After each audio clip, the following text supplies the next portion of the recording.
예수님께서 이 땅 가운데 탄생하셨다라는 것은 하나님이 이 땅 한가운데 한 인간으로 오신 것을 뜻하는 것입니다. 그렇기 때문에 오늘 본문에 보면 말씀이 육신이 되었다라는 것은 하나님이시고 또 이 우주를 창조하신 원칙이요 법칙이요 기준이요 지배력인 그 말씀, 그분이 한 육체를 가지고 들어오신 것입니다. 그런데 저는 문득 그런 생각이 들어요. 꼭 이 땅에 인간으로 오셔야만 우리를 구원하실 수 있을까요? 하나님께서는 전지전능하신 분이십니다. 굳이 한 인간으로 오지 않으셔도 충분히 주님은 저 하늘에서 우리를 구원하실 수 있을 것입니다. 그럼에도 불구하고 이 땅 가운데 한 인간으로 오신 이유는 하나님께서 육신으로 오셔야만 우리가 경험할 수 있는 특별한 구원이 있기 때문이라고 생각합니다. 다시 말해서 하나님이 저 하늘에서 우리를 구원하실 수 없어서가 아니라 오직 육신으로 오셔야만 우리가 그 구원을 온전히 경험할 수 있다는 우리의 연약함을 아시고 하나님은 친히 이 땅 가운데 한 인간으로 오신 것입니다. 그렇기 때문에 성탄절을 저는 이렇게 정의를 내리고 싶어요. 육신이 되어 오신 하나님을 만나는 시작 지점. 우리에게 성탄절은 바로 육신이 되어 오신 하나님을 만나는 출발선이라는 것입니다. 그리고 그 만남을 통해서 이 땅에 그리스도인이라 불리는 자들이 존재하게 된 것입니다.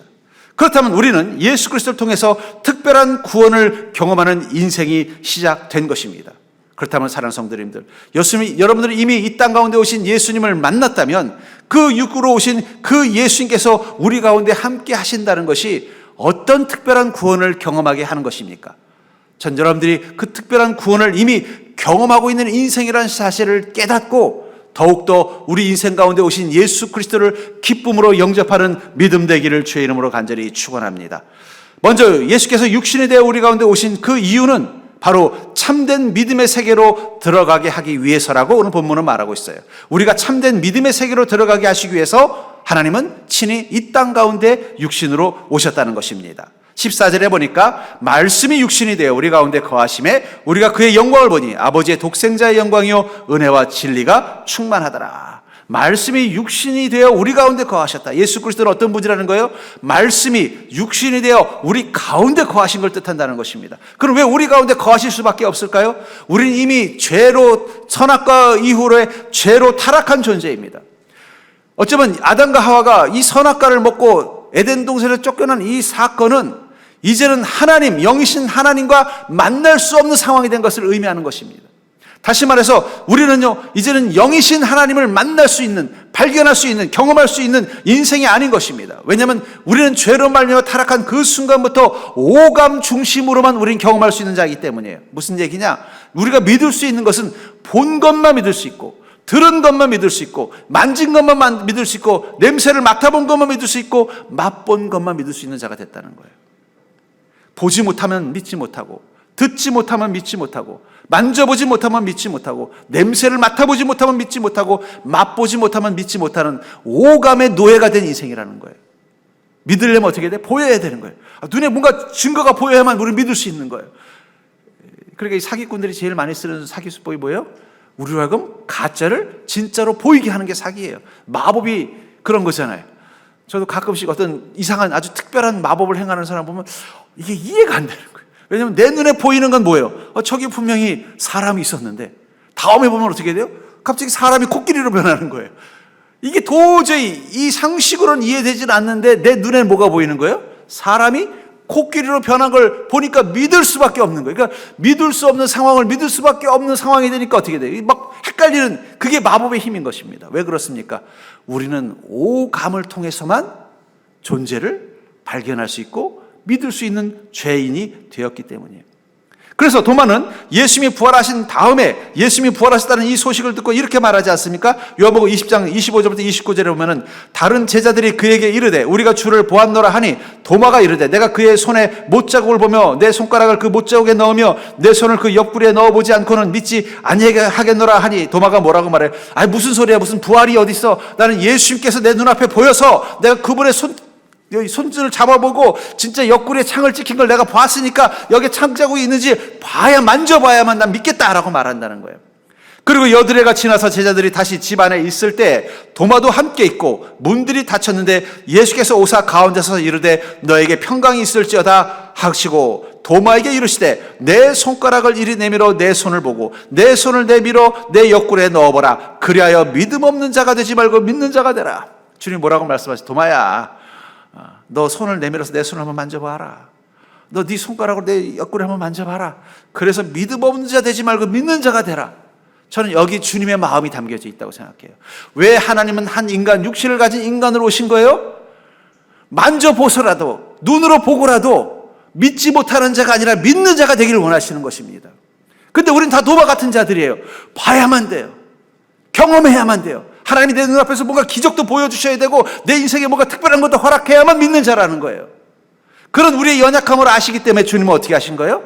친히 한 인간으로 오셔서 만지게 해주시고 보게 해주신 거예요. 왜 이 성경, 신약 성경에 보면 예수님께서 많은 이적을 행하셨을까요? 그 진짜 그게 하나님이라는 증거가 아니에요. 여러분, 그 정도 이적은 하나님한테는 그건 아무것도 아니에요. 그건 귀신도 할 수 있는 일이에요. 근데 왜 예수님은 그 많은 시간들을 병자들을 치료하고 났는데 많은 에너지를 쏟으셨어요? 인간은 그런 걸 봐야 믿기 때문이에요. 그런 인간의 연약함을 아시기 때문에 어떻게 한 거예요? 보여주신 거예요. 보여주신 거. 근데 중요한 건 그 다음 문장입니다. 도마가 대답하여 이르되 나의 주님이시여 나의 하나님이시이다. 하나님이시니이다 라고 고백하자 예수께서 이르시되 너는 나를 본고로 믿느냐? 보지 못하고 믿는 자들은 복되도다 하시니라. 주님은 뭐라고 말씀하세요? 너는 꼭 봐야만 나를 믿을 수 있니? 내가 육으로 인간 가운데 함께 와야만 믿을 수 있다면 그건 믿음이 아니라는 거예요. 진짜 믿음은요, 보지 않고도 믿는 자가 되는 것. 여러분들 중에 또 그런 기도하는 분 있지 않습니까? 예수님, 정말 예수님이 하나님이시라면 정말 제 눈앞에 좀 한번 와 보셨으면 좋겠습니다. 근데 예수님이 왜 허락 안 해주실까요? 왜냐하면 보고 믿는 자가 아니라 보지 않고 믿는 자가 복되기 때문입니다. 주님께서는 그런 연약함을 아시기 때문에 먼저 한 인간으로 우리 가운데 오셔서 어떻게 해요? 하나님께서 계시다는 것, 하나님께서는 존재하신다는 것, 그것을 우리가 보고 믿게 하신 다음에 이제는 그것으로 멈추는 게 아니라 믿음의 세계로 들어가도록 만드는 것입니다. 그렇기 때문에 여러분, 그리스도인이 되는 그 순간은 바로 이 도마가 예수님 앞에서 보지 못하고 믿는 자가 복되다는 그 음성을 듣고 나서부터 이제는 보이지 않는 예수님, 저 하늘로 가셨지만 여전히 우리 가운데 함께 계신 그 보이지 않는 예수님을 믿는 믿음으로 살게 된 것처럼 우리도 이 땅에서 믿음의 세계를 이 땅에서 경험하게 만들어주시는 것, 그게 바로 그리스도인의 삶입니다. 그래서 우리 그리스도인은요, 보이는 것을 믿는 것이 아니라 보이지 않는 것을 믿는 것입니다. 보이지 않는 예수 그리스도를 믿는 믿음을 통해서 이 땅에 보이는 것이 아니라 이 땅에서 보이지 않는 저 하늘과 천국을 믿는 믿음으로 살아가는 자가 되는 것입니다. 그래서 요한복음 14장 6절에 보니까 예수께서 이르시되 내가 곧 길이요 진리요 생명이니 나로 말미암지 않고는 아버지께로 올 자가 없느니라. 예수님은 당신을 누구라고 말씀하셨어요? 길과 진리와 생명이라는 거예요. 나를 믿는 자만이 저 구원과 천국을 향해 가는 아버지를 향해 갈 수 있는 인생이라는 것입니다.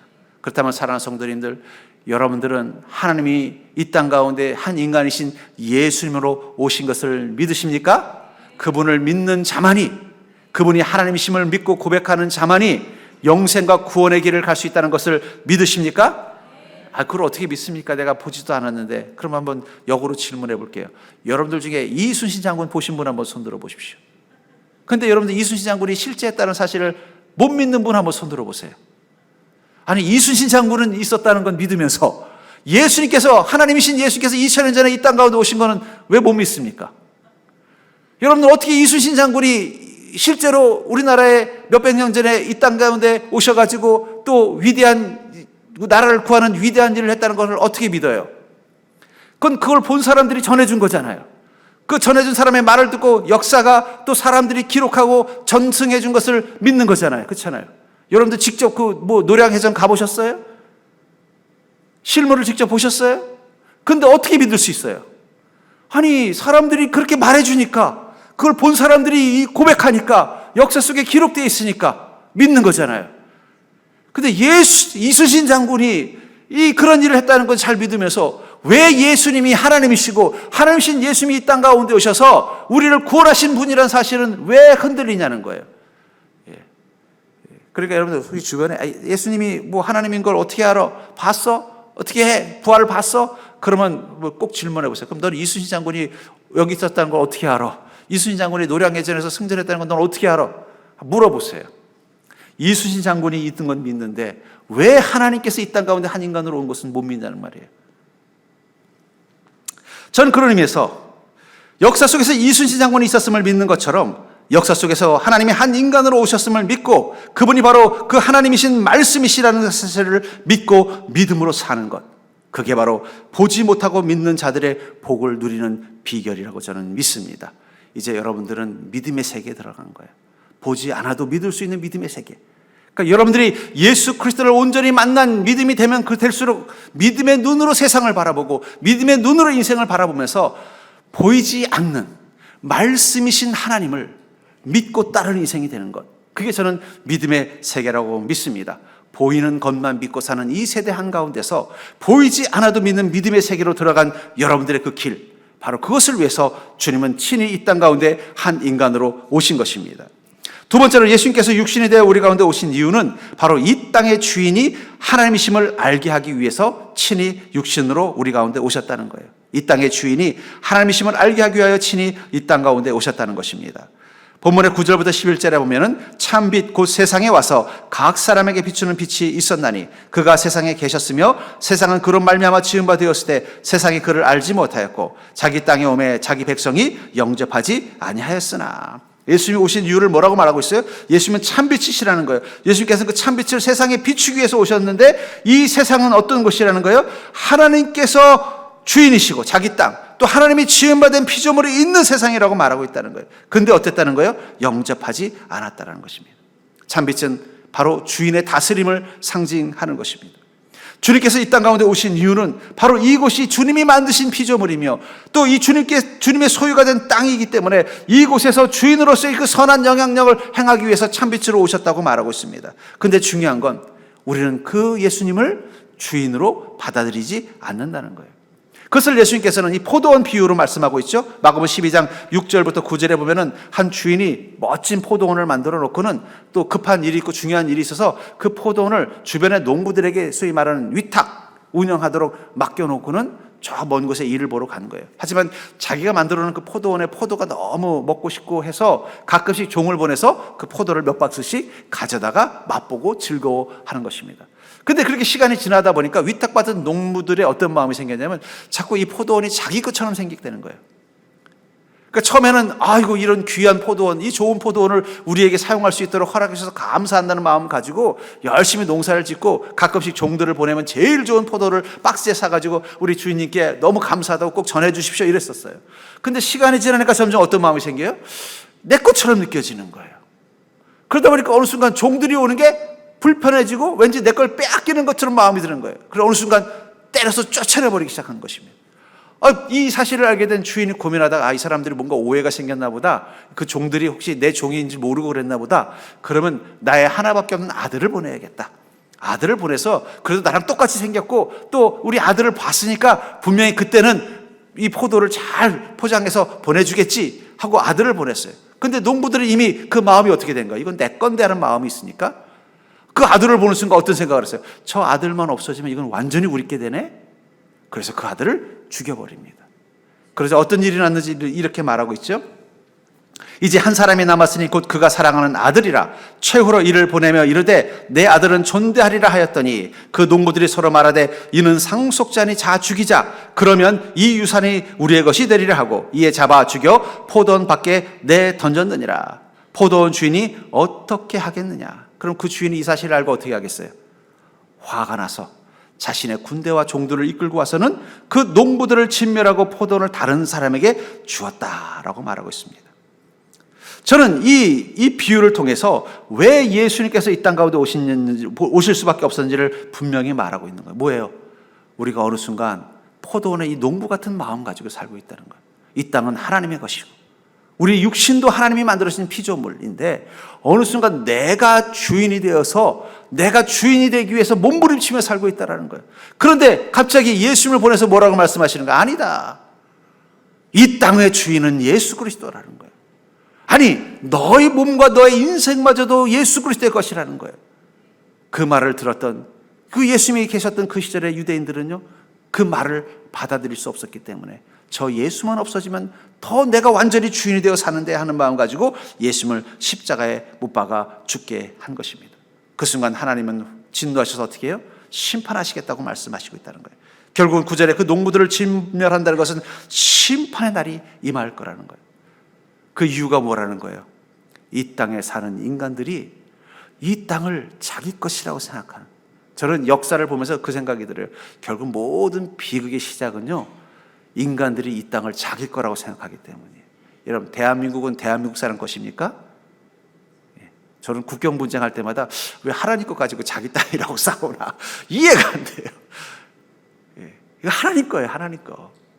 우리는요, 우리 인생은 하나님 것입니다. 다 하나님 거예요. 우리 모든 게 다 하나님 거라는 걸 우리가 잊어버리고 있다는 거예요. 그러니까 어떻게 돼요? 내 거를 만들기 위해서 싸우는 거예요. 아마 분명히 이 상속자를 죽이고 나서 농부들은 그 다음에 어떻게 했을까요? 아마 자기들끼리 또 싸웠을 거예요. 이 나무는 내 거야, 저 나무는 내 거야, 이 지역은 내 거야, 이 구역은 내 거야. 서로 막 싸우면서 자기 거라고 싸우는 거예요. 그러니까 역사는 별거 아니에요. 하나님 땅 가져다가 자기 땅이라고 민족과 국가와 이념들이 자기들끼리 뺏으려고 싸우는 거예요. 하늘에서 하나님 보시면 기가 막힌 거예요. 이 땅의 주인은 하나님이라는 거예요. 그 사실을 알게 하시기 위해서 하나님은 친히 상속자이신 예수 그리스도를 보내신 것입니다. 만약에 그 농부들 중에 양심적인 농부가 한 명 있었다고 한번 가정해 볼게요. 아무리 생각해도 좀 이상한 거예요. 나도 사실은 이 포도원이 너무 좋고 이게 내 거였으면 너무 좋겠지만 그래도 이게 내 게 아니라는 건 분명한데 자기도 모르게 사람들이 자꾸 다른 농부들이 이건 내 거야 라고 막 하니까 자기도 흔들리고 있었어요. 그래서 종들이 올 때마다 그 사람들이 종들을 쫓아낼 때마다 자기도 그냥 막지 못하고 그냥 가만히 있었어요.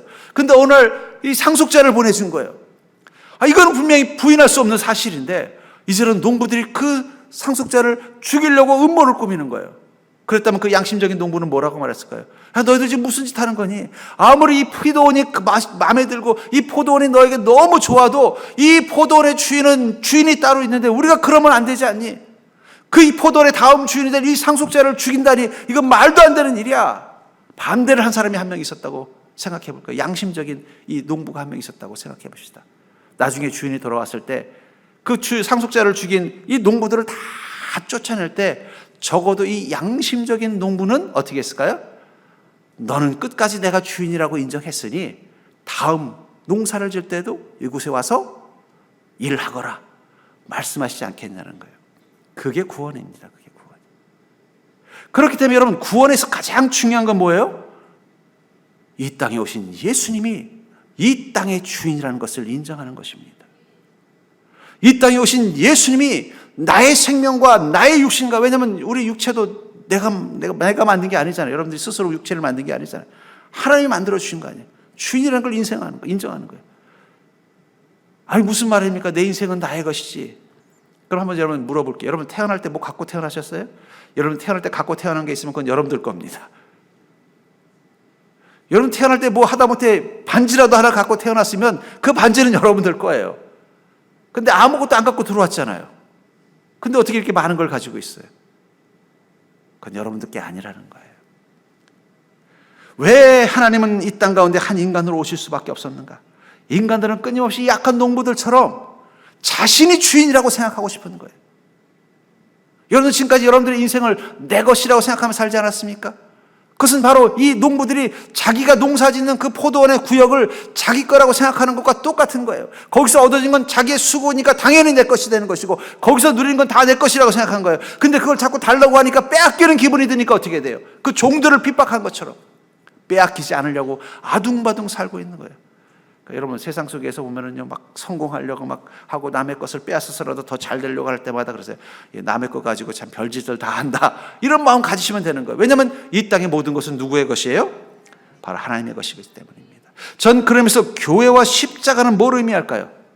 이 땅의 주인이 하나님이심을 선포하는 것입니다. 우리가 그리스도인 됐다는 것은 바로 그 양심적인 농부가 된 거예요. 아무리 세상이 모두가 다 이건 내 것이라고 말하는 시간일지라도 아니라는 것을 깨달은 거예요. 이것의 주인은, 이 세상의 주인은 하나님 한 분뿐이라는 것을 고백하는 게 믿음인 것입니다. 심지어는 내 육신과 내 인생도 하나님의 것이라는 것을 고백하는 것이 믿음이라는 거예요. 그게 양심적인 농부예요.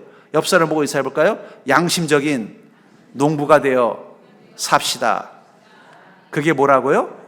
주인은 예수 그리스도 한 분밖에 없다는 것을 고백하는 것입니다.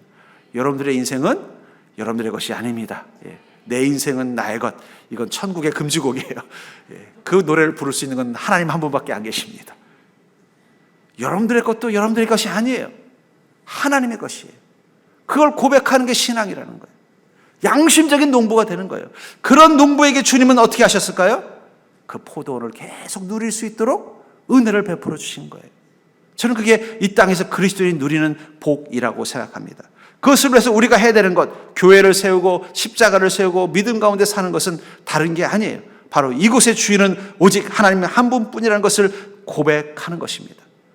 전 여러분들이 그 고백을 하며 사는 인생 되기를 주의 이름으로 축복합니다. 늘 기억하십시오.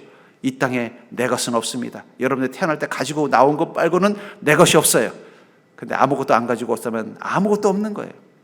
그럼 그건 누구의 것입니까? 오직 하나님 한 분만의 주인이라는 거예요. 여러분들 그 고백을 하며 사는 믿음 되기를 주의 이름으로 축복합니다. 세 번째로 예수님께서 육신이 되어 우리 가운데 오신 이유는 지금부터 자녀의 권세로 살게 하시기 위해서라는 거예요. 지금부터 우리가 자녀의 권세로 살게 하시기 위해서 육신으로 오셨다라고 말하고 있습니다. 12절을 보시면 영접하는 자, 곧 그 이름을 믿는 자들에게는 하나님의 자녀가 되는 권세를 주셨으니, 이 자녀가 되는 권세가 뭘까? 한번 묵상을 하다가 거기에 대한 힌트를 얻었습니다. 저 제주도에 가면은 귤나무들이 있잖아요. 근데 그 귤나무를 제주도 사람들은 대학나무라고 부른대요. 그래서 왜 대학나무라고 부릅니까? 그랬더니 옛날에 어려운 시절에 그래도 이 귤값이 너무 좋아서 이 귤을 키워서 따서 팔면은 그걸 가지고 자녀들을 대학까지 보낼 수 있었기 때문에 대학나무라고 불렀다는 거예요. 그때 제가 자녀의 권세가 뭔지 깨달았습니다. 먼저 그 농사를 짓는 농부에게 그 땅은 누구의 것이에요? 누구 명의로 돼 있어요? 물론 근본적으로 하나님의 것이지만 그 농부 명의로 돼 있잖아요. 그럼 그 농부가 키우는 그 귤에서 그 귤을 키우기 위해서 애를 쓰고 수고하고 그 귤을 거두는 건 누구예요? 농부예요. 근데 그걸 팔아서 생긴 돈은 누가 써요? 자식들이 써요. 그게 자녀의 권세입니다. 아버지는, 어머니는 그 비바람 부르치는 이 제주도 바람도 세고 햇살도 거칠고 한 그곳에서 그냥 얼굴은 막 타고 손은 막 굳은 살에 먹이고 등은 굽을 때까지 열심히 그 밭에서 열심히 농사를 지어서 귤을 따가지고는요, 그 딴 돈 가지고는 어떻게 해요? 서울에서 편안한 집에서 밥 먹으면서 학교 다니면서 친구들하고 클럽도 가면서 노는 아들을 위해서, 딸들을 위해서 어떻게 해요? 그 돈을 다 쓴단 말이에요. 그렇다고 해서 그 부모님이 그것 때문에 억울해하지 않는다는 거예요. 내가 이렇게 고생하지만 너희들이 이렇게 서울에서 잘 살고 너희 꿈을 위해서, 미래를 위해서 열심히 잘 살고 행복해지면 그게 나의 기쁨이다. 그게 자녀의 권세라는 거예요. 여러분, 우리가 예수 그리스도를 만난 그 순간 하나님의 자녀가 되는 것입니다. 영접하는 자, 곧 그 이름을 믿는 자들에게는 하나님의 자녀가 되는 권세, 그게 권세라는 거예요. 그 아들이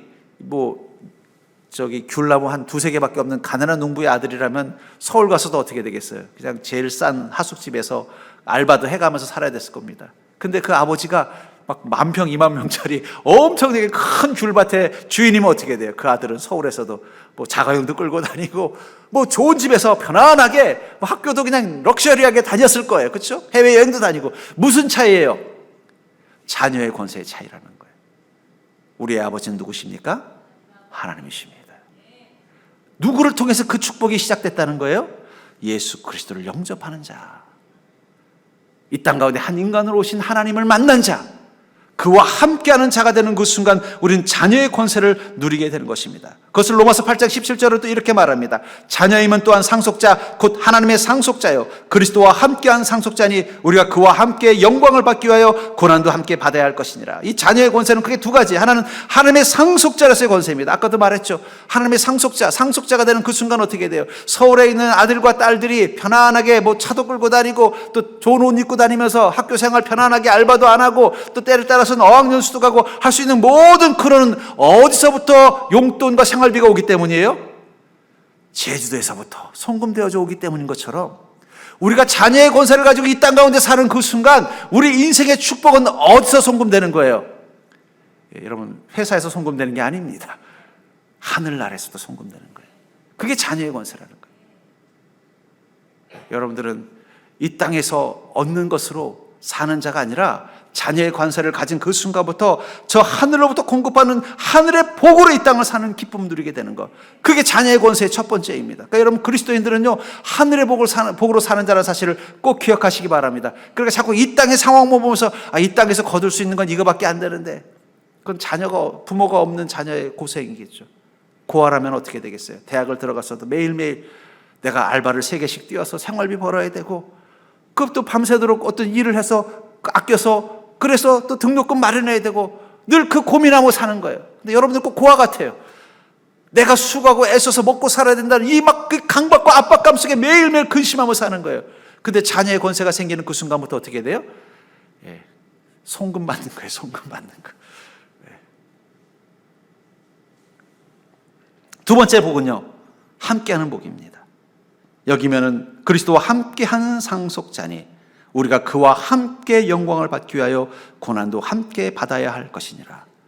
예수 그리스도와 함께 받는 삶, 함께 하면서 경험하는 삶, 그게 바로 자녀의 권세라는 것입니다. 저는 이 뜻을 깨달은 게 있어요. 그건 바로 여권입니다. 여러분들, 우리나라 여권이 세계적으로 파워가 있다 그래요. 여권만 있으면은 비자가 없이도 갈 수 있는 나라가 얼마나 많은지 모른다는 거. 심지어는 그 여권 가지고 가면요, 한국 여권 가지고 있으면 통관도 되게 빨리 시켜준대요. 근데 저는 처음 미국 갈 때 이 여권이 있었음에도 불구하고 이게 힘이 없어가지고 대사관 가가지고 막 비자 받느라고 얼마나 고생을 했는지 몰라요. 함께 갔던 분 중에는, 공부하러 가기 위해서 함께 갔던 분 중에는 이 비자가 안 나와가지고 결국은 수업을 못 받은 분들도 계셨어요. 근데 지금은요, 대한민국 사람이에요? 여권만 보면 어떻게 돼요? 오케이. 비자 없어도 돼요. 내가 대한민국 국민이 됐다는 그 이유로 그 비여권이 그런 축복이 있는 거예요. 근데 그 축복이 그냥 생긴 게 아니에요. 우리가 가난하던 시절 이 나라의 어려움과 근심 가운데 함께 애쓰고 수고했기 때문에 어떻게 된 거예요? 지금 그 여권의 파워를 누리게 되는 거라는 거예요. 우리 젊은 사람들은 우리나라지만 처음부터 우리나라가 이렇게 잘 산 게 아니에요. 우리 신전사님이랑 우리 전전사님이랑 식사하다가 이 겨울철 난방 얘기를 하면서 제가 그래서 옛날에 우리 초등학교 다닐 때는 우리 초등학생들이 석탄 가져다가 그 석탄불 떼왔다 그랬더니 신전사님 눈이 동그래서 그런 게 있어요 그러더라고요. 우리 초등학교 때 그랬습니다. 석탄 당번이 있어요. 겨울만 되면 어떻게 바켓에다가 석탄 가져다가 그 무거운 거 낑낑 가지고 와서 옆에서 계속 석탄 불 지면은요 막 교실이 새까매져. 가끔씩은 막 이게 연통이 터져가지고 막 끓으면 그냥 막 그 추운데 창문 열고 환기시켜야 되고, 석탄 다른 애들은 그냥 깜댕이 묻어 있어요. 그런 고통과 힘든 시간들 믿음으로, 이 나라를 위해서 같이 헌신하고 애쓰고. 어제 보니까는 그 우리 독일 광복 60주년이라는 기사를 봤어요. 그리고 우리나라가 그래도 이렇게 어려움 속에서 전쟁의 어떤 어려움을 이겨내고 그래도 이렇게 성공할 수 있었던 그 종잣돈에 해당된 게 바로 그 광부들이다 하는 기사를 봤어요. 그 광부들이 독일에 가서 정말 그 어렵고 힘든 탄광에서 고생해서 번 돈 어떻게, 거기 간호사 했던 분이 이러더라고요. 자기 생활비 빼고는 전부 다 한국으로 송금했다는 거예요. 그럼 우리나라는 그걸 어떻게 해야 돼요? 거기다 들어온 달러나 이걸 가지고 그걸 가지고 도로 만들고, 그거 가지고 공장 만들고, 그거 가지고 사업 시작해서 지금 이렇게 된 거예요. 고난도 함께 했던 시간들이 지금 이 여권 파워를 누리게 할 수 있는, 선진국이라는 소리를 쓰는 지금을 경험하게 만드는 것입니다. 여러분, 우리가 예수 그리스도를 통해서 함께하는 복을 누리는 자가 됐다는 사실을 기억하시기 바랍니다. 그래서 뭐라고 말하고 있는 거예요? 그리스도와 함께한 상속자니, 우리가 자녀의 권세를 가진 자니 우리가 그와 함께 영광을 받기 위하여, 주님께서 받으실 그 영광 속에 함께 동참하기 위하여 그분이 받은 고난도 함께 받는 게 바로 자녀의 권세라고 말하고 있다는 거예요. 우리가 왜 이 땅 가운데 믿음으로 살고 이 고통 가운데서도 믿음을 지키고 주님의 나라와 영광을 먼저 생각하느냐? 우리는 하나님의 자녀가 됐기 때문이에요. 자녀의 권세를 가진 자이기 때문에 아무나 그 고난 가운데 동참하지 않습니다. 하나님의 자녀이기 때문에, 그리스도와 함께한 상속자이기 때문에, 그분과 함께 영광을 받을 것을 믿기 때문에 그분과 함께 고난도 감당하는 삶을 살기로 결단한 거예요. 그게 믿음의 삶이라는 거예요. 함께 복. 그것을 위해서 주님이 친히 이 땅 가운데 오셔서 뭐라 그래요? 자, 함께 하자.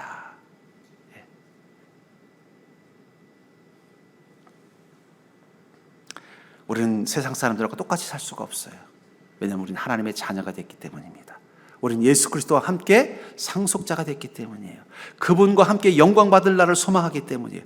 그렇기 때문에 지금 그분과 함께 고난받는 것입니다. 예수님의 제자들, 여러분들 예수님을 믿은 제자들, 이 종교사로 보면요, 저희 말은 저희 부처나 마호멧의 제자들은요 다 잘 먹고 잘 살았습니다.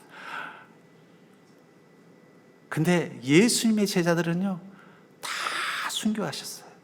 왜 그렇습니까? 바로 예수님이 하나님이시기 때문이에요.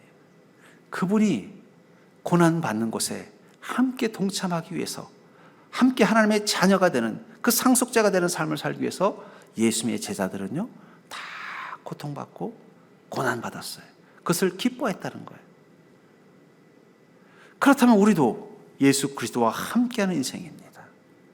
그분과 함께 영광 받기 위하여 고난도 함께 받을 수 있는 그 함께함의 기쁨을 가진 인생이 됐다는 거예요. 그것을 위해서 주님은 이 땅 가운데 한 인간으로 오셔서 뭐라고 말할까요? 이제부터 나와 함께하자. 인생의 영광도 함께하고, 인생의 고난도 함께하고, 인생의 기쁨도 함께하고, 인생의 절망도 함께하자.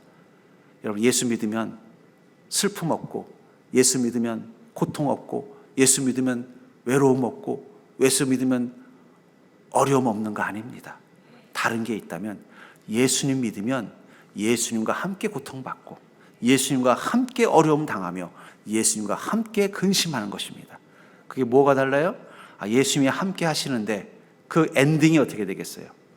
해피 엔딩이 되는 거예요. 그리스도와 함께 영광 받기 위하여 고난도 함께 받는 인생이 되는 것입니다. 아까 우리가 불렀던 그 찬양, 시간을 뚫고에 보면은 당신은 시간을 뚫고 이 땅 가운데 오셨네. 우리 없는 하늘 원치 않아 우리 삶에 오셨네. 자신의 편안 버리고 우리에게 평안 주셨네.